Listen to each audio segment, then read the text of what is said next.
Dan Marino may have been the better pure passer, but did Brett Favre have the better overall career? Marino threw for 5,000 yards and 48 touchdowns in 1984, when most NFL offenses treated the forward pass like an experimental technology. Favre won 3 straight MVP awards, started nearly 300 consecutive games, and finished with a championship.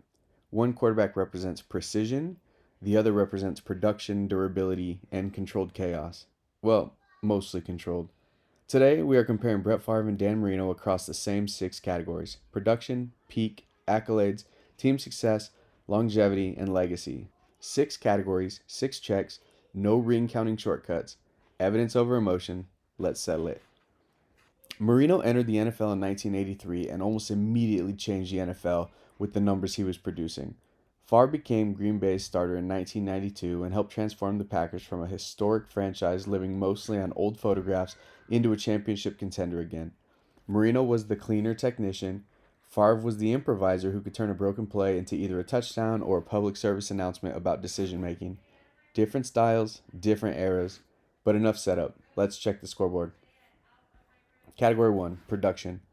Favre finished his career with 71,838 passing yards, 508 touchdown passes, and 6,300 completions. Marino finished with 61,361 yards, 420 touchdowns, and 4,967 completions. So Favre leads by more than 10,000 yards, 88 touchdowns, and over 1,300 completions. That is not a small gap. That is basically an additional high-quality NFL career attached to the end of his first one.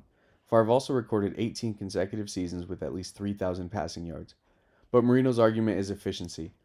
He averaged more passing yards per game, more yards per attempt, and produced a stronger career adjusted net yards per attempt. Marino also threw fewer interceptions despite playing in a less quarterback-friendly era. His career passer rating was slightly higher, and he was historically difficult to sack because of his quick release and pocket awareness. So this category depends on the definition. If we were judging pure passing efficiency, Marino wins. But production measures the total offense generated across an entire career. Favre played in 60 more games and converted those games into over 10,000 additional yards and nearly 90 more touchdowns. Volume matters when the volume remains productive. It is close, and it may be the most controversial decision in the episode, but the first check goes to Brett Favre. Favre leads 1-0. Category 2, peak. Favre's best stretch came from 95 through 97. Across those 3 seasons, he threw for more than 12,000 yards and 112 touchdowns. He led Green Bay to 3 consecutive NFC Championship games, 2 Super Bowls, and 1 championship. He also won 3 straight MVP awards. That had never happened before. It has not happened since. That is not just a peak, that is a presidential term. But Marino's 1984 season remains the highest individual level reached by either quarterback. In only his second NFL season, Marino threw for 5,084 yards, 48 touchdowns to just 17 interceptions, and posted a passer rating of 108.9. The previous NFL record for touchdown passes was 36. Marino did not barely break it. He threw 48. Imagine breaking the single season home run record by 15 and then acting like this was a normal Tuesday. Marino also led Miami to a 14-2 record and the Super Bowl. His 5,000-yard season was not matched for more than 2 decades, and his touchdown record lasted until 2004. Favre had the better multi-year stretch. Marino reached the higher single-season ceiling, and for peak, the highest ceiling wins. We are tied 1-1. Category 3, accolades. Both quarterbacks earned 3 first-team All-Pro selections. Favre made 11 Pro Bowls, Marino made 9. Marino won 1 league MVP award for that ridiculous 1984 season, and Favre won 3. Again, those came in consecutive years. This is where Favre's resume begins to separate from Marino's. Marino may have had the best individual season, but the accolades are about how often a player was recognized as the best in football. Favre was voted MVP in 1995, then again in 1996, then he shared the award in 1997. At some point, the voters were probably looking around the room asking, are we really doing this again? Yes, they were. Both players were recognized as elite quarterbacks for years, and both were first ballot Hall of Famers. But 3 MVP awards beats 1. Favre takes a 2-1 lead. Category 4, team success. Before we begin, a reminder, quarterbacks do not win championships alone. Dan Marino did not play defense. Brett Favre did not cover kickoffs. Judging quarterbacks only by rings is the sports debate equivalent of grading a movie entirely by its box office. It tells you something. It does not tell you everything. Marino went 8-10 in the playoffs. His Dolphins reached Super Bowl 19, where they lost to Joe Montana and the 49ers. Marino never returned to the Super Bowl. Favre went 13-11 in the postseason. His Packers reached consecutive Super Bowls, winning Super Bowl 31 and losing Super Bowl 32. Favre also produced the stronger overall postseason statistics. He threw 44 playoff touchdowns compared to Marino's 32, and his postseason passer rating was nearly 10 points higher. Now, Marino did not consistently have championship level defenses or running games. During much of his prime, Miami's offensive strategy was essentially, Dan, please fix this. And for years, he almost did. But Favre still owns the championships, more playoff victories, more Super Bowl appearances, and the better overall postseason resume. This category cannot be reduced to one ring, but even after adding the context, Favre wins it. Checkmark to Favre, and he leads 3-1. Category 5, longevity. This is the least complicated category. Brett Favre started 297 consecutive regular season games. Quarterback is a position where one large defensive lineman landing at the wrong angle can erase a month from your calendar. Favre started every week for nearly 19 years. He played through sprains, bruises, broken bones, and injuries that would cause most normal people to call in sick from an office job. But durability by itself is not enough. The player still has to perform. And at age 38, Favre threw for more than 4,100 yards and led Green Bay to the NFC Championship game. At age 40 with Minnesota, he threw for 4,202 yards and 33 touchdowns and only 7 picks. His passer rating that season was 107.2, the highest of his career.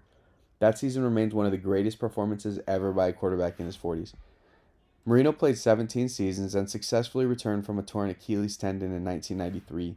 His durability deserves respect, but his late career decline was more noticeable, and he retired after the 1999 season.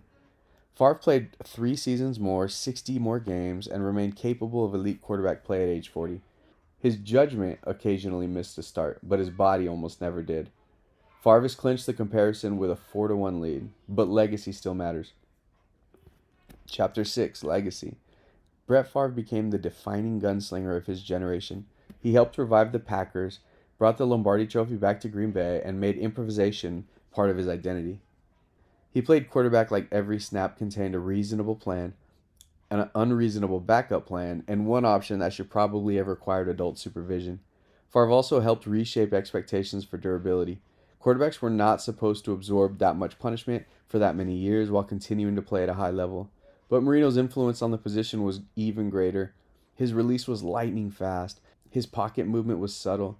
He did not need to scramble to avoid pressure because the ball was usually gone before the defense finished introducing itself. Most importantly, Marino showed what a passing offense could become.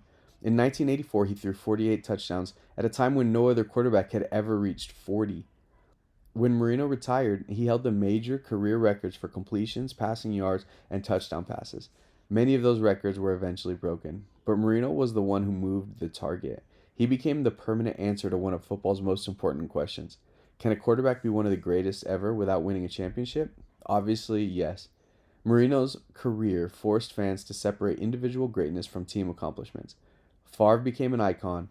Marino helped redefine the statistical possibilities of the position. Legacy goes to Dan Marino. The final verdict.